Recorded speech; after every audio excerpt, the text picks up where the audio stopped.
Okay, so there's something that I've been feeling for a while now. Um, it's like a realization that I've come to that has helped me a lot in terms of like how I see myself and my self improvement and whatever. Um, I just had a deja vu. I feel like I've done this before. That's so weird. Anyway, um,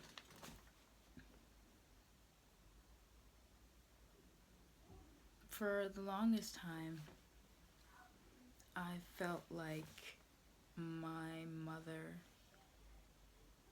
deserted me when I needed her the most. Um, and I don't blame her for what happened, but it happened. Um, and I feel let down because of that. But the thing is, for the longest time, I felt bad for even thinking that I was upset with her because I know that she couldn't control her behavior the day that she killed herself any more than I could control my behavior when I get psychotic and I try to hurt myself or I try to hurt somebody else. So it's not her fault that she's dead, but I'm still upset with her. And for a long time, I kept telling myself, I kept telling myself, I don't have the right to feel that way because she didn't mean to do that to me. She was a great person, and if she was in the right state of mind, she wouldn't have done that. Um, but what I realize now is that regardless of what they are, my feelings are mine, and I'm entitled to feel however the hell I want. And I had been suppressing those feelings just because it's not nice to think that way. Like, my mother abandoned me.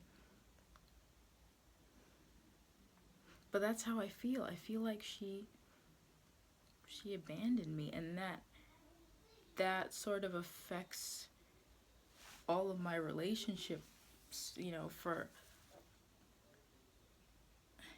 like even now I have problems with like abandonment. I feel like people are going to leave me, and I think it all comes from that. It's like if, your mother, who's supposed to love you unconditionally, which she did, but is supposed to love you for your entire life, leaves you, then anybody can leave you, you know? And then you start to get scared that just about everybody's gonna leave. I was really deep in that when I was like 15, like right after it happened.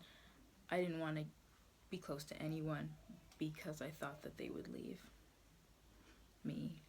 And when they do leave, it's like so devastating, so devastating.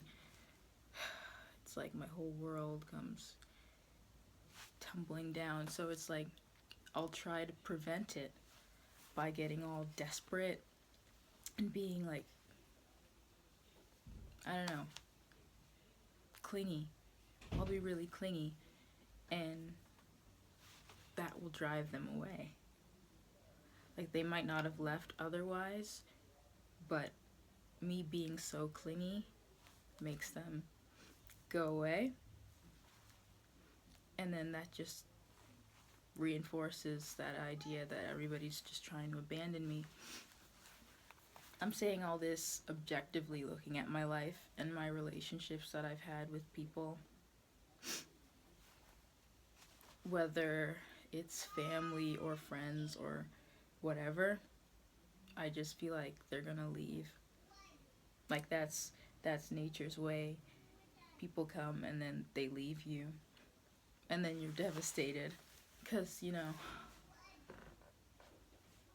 I guess maybe I'm just really sensitive, but I'm still not over my mom's death. I feel like everybody in the family has moved on except for me. It still bothers me a lot. So to realize that I'm angry at my mother, it's kind of a big deal because I'm not an angry person. I don't like to be angry. But if I don't confront that feeling, then I'll just be burying it and it'll manifest itself in other ways. But no, I'm angry. I'm angry that she left. I love her, but I'm still angry. And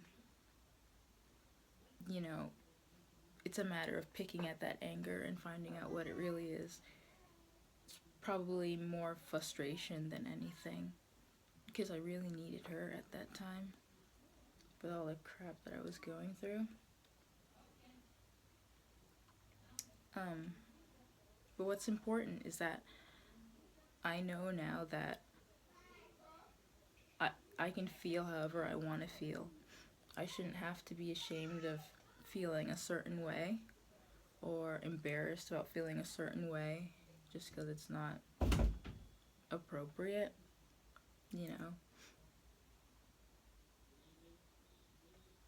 I'm angry at my dad for not being there when I was molested all that time. We weren't living together. He could have done something. I'm really angry at him for that, just like I'm angry at my mom for abandoning me. And that doesn't have to be rational, that's just how I feel. And the more I say it, the more I can come to terms with it. I don't know, it's hard to explain, but ever since I realized that I'm angry at a lot of people, and I had been suppressing that anger because I felt like I didn't have the right to be angry at those people because, what would they have done, but ultimately I was a little kid and I was alone, and then my mom died. I'm angry at her for putting me in that situation. I'm angry for my dad talking about killing himself right afterwards. How scary that is. You lose your mom, and that's when it starts to feel like everybody's gonna leave you. And then for your dad to say that he wants to kill himself too, I'm angry at him for that. Like, I know that he was just hurt. He lost his wife. But that's still how I feel. That's how I feel. And it's like, once I acknowledge those feelings, then it's easier to get past them and move past them, acknowledge them, and then move past that. Because that's how it is with me and my feelings. I feel a lot, and because I'm not in therapy right now. I'm on a waiting list, but I'm not in therapy right now. But I tend to be my own therapist in the way that I'll feel a certain way, and I'll notice myself going like overboard in terms of my emotions, and I'll be like, stop, okay, you're not supposed to feel that. That's just like your borderline personality or whatever, because you're being irrational. And I like acknowledge that, and once I acknowledge that, it's a lot easier to move past it. So for instance, if I'm talking to somebody on the phone and we have a great conversation, and then he hangs up and I just start crying, I tell myself, well, okay, no, you're not sad. This is not a sad situation. You're just very emotional, but that's okay. But you don't have to cry. You don't have to be sad. You're gonna be okay. And if you have to cry, then, cry by all means, but acknowledge that you're crying for this reason. You know, I don't know. Am I saying anything? I feel like I'm not saying anything. But yeah. And it's not just me, I guess it goes for everybody. Everybody is entitled to feel the way they feel about something, even if it's not appropriate or what people would want. You know, it doesn't mean I have to yell at my dad or you know, curse out my mom or something like that. But I do have the right to be angry. I do have the right to be upset, to feel that way. And that's how I feel. I'm just really angry. Like, it makes me want to laugh, but that's not appropriate. That's not how it works. When you get angry, you don't laugh. I don't know.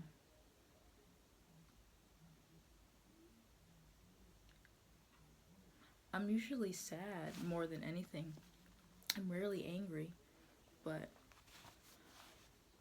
this is me angry. It doesn't sound very angry, but I am inside.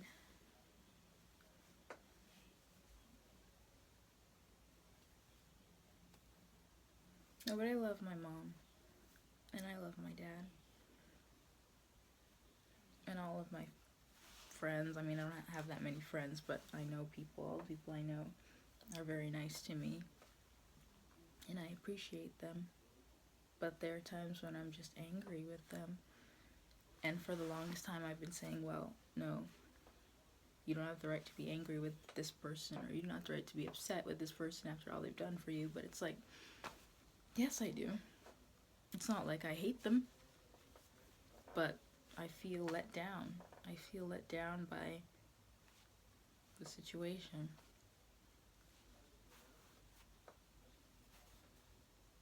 But yeah.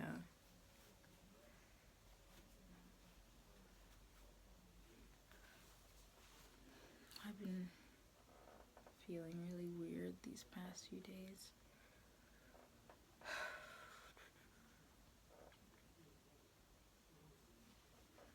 Like, I've sort of been isolating myself. I was really, really depressed for a few days. I couldn't really leave the house. Like yesterday, I didn't get out of bed at all. I spent the whole day in bed, and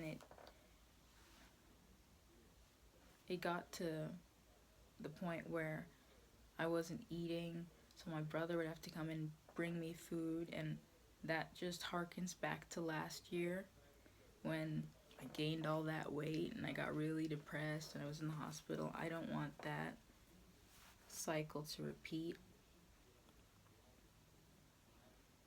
But I don't know. I guess I'm kind of doomed, because that's how it is with bipolar. It's like you get really depressed and then you get better and then you get depressed again, or you get manic and then you come back down. And I guess I'm just getting depressed. Like, I can hear my voice. I don't sound very happy. I don't sound very angry. I don't sound very sad. I don't sound very anything. I think I sound really flat today. But at least I got out of bed today and I made a video about how angry I am.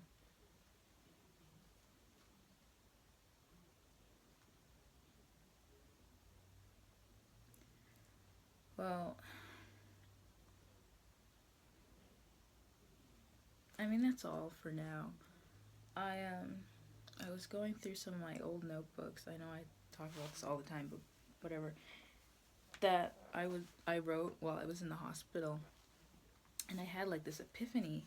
Um, it was about the voices and how they were connected to during that time when I was like going outside of my body, and I would feel like other entities entering my body. Um, well, I wrote it down, and I sort of explained each character and what it represented, and I realized that it's sort of like different parts of myself, if that makes any sense. Because one of them is like a child, one of them is like really smart, one of them is really mean, and one of them is really nice, you know.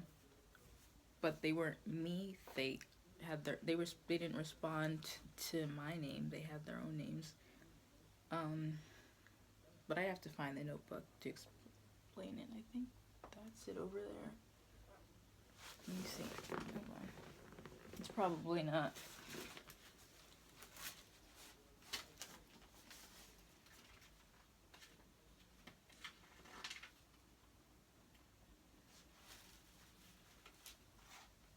Oh, cool, it is.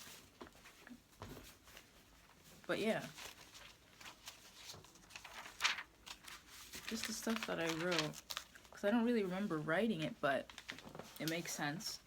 My handwriting was really bad. It gets like that when I'm not well. Yeah. Because they're called the Vibrants.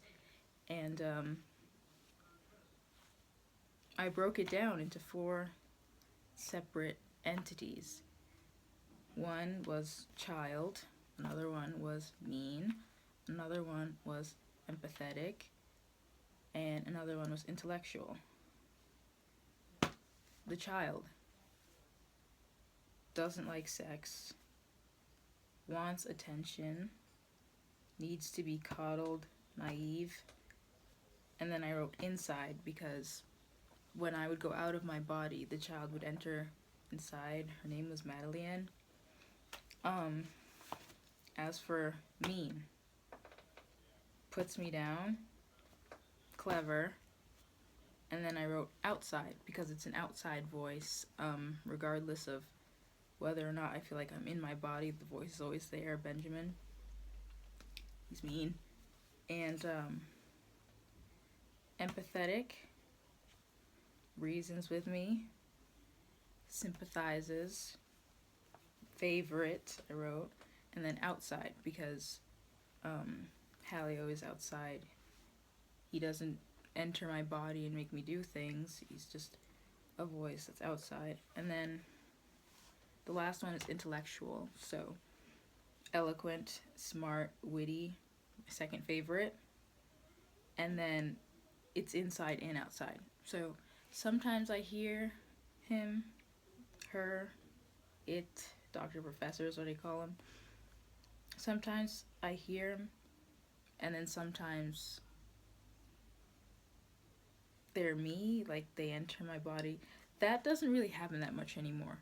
This was obviously a while ago. Back when I was like working during that time when I would get stressed and stuff, I haven't had the experience of like feeling like I'm outside of myself. Not for long enough that somebody else can come and take my place. But here I wrote, I fear I might lose control one day. And then I wrote, I feel unmotivated 99% of the time, and this upsets me.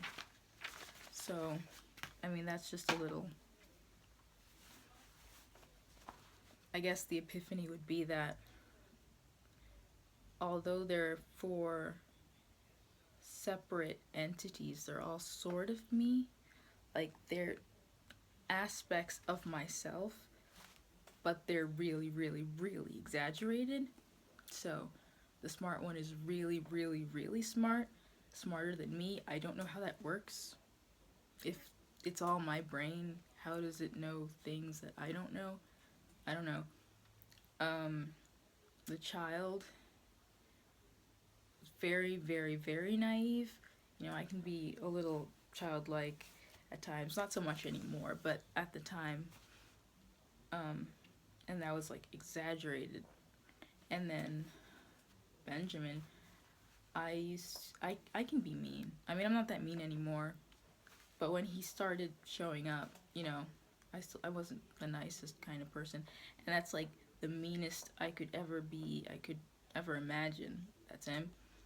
And then empathetic would be Halio because, you know, he listens. He's like me in the sense that, you know, I can rationalize things and I like to break things down when it comes to my characteristics or my life or what's going on. It's like me. That's to the extreme. Like, he's even more level-headed than I am, which is good. But these days it's not that many of them because I'm not working. I'm not stressed out really. I'm just sad and I guess angry. But that's it. I mean, that's what I realized. Not quite sure why my brain decided to do that, to break off into separate characters. But they're very real, and it's like they're separate from myself, you know? Like Benjamin, like he's never inside of me. I can always tell where he is, whether he's like floating or standing. I can always tell like where he is. Because people who don't hear voices, sometimes they confuse it with like voices in your head, like your thoughts. I know what thoughts are. I think, you know, I think, so I know what it's like to think about things and hear thoughts. But when you're hearing voices, it's different because it's like outside. It doesn't. It sound like it's in your head. It sounds like an external voice, like somebody talking, like me talking right now. I'm not in your head, but it's like that. It sounds like that, but it's coming from your head. But you don't. It doesn't sound like it. It sounds like it's just something outside. It's not like thinking that stays in your head. Although sometimes my thoughts sort of leave my head and I like hear them. And that's different from just thinking them because I can hear them sort of played out in usually my voice, sometimes it's somebody else's voice, and it's usually coming from like a corner.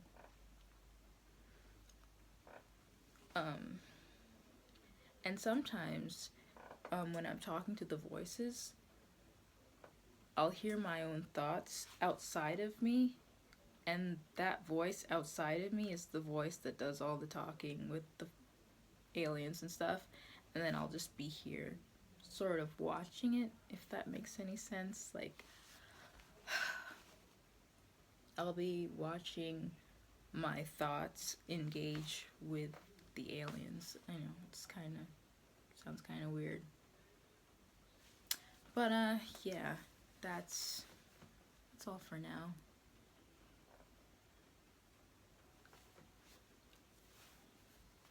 I know I tried to do a live stream the other day, and then I said I would do one, but then I got really depressed, and I wasn't able to really do anything, so I might try to do that again tonight, maybe, hopefully soon.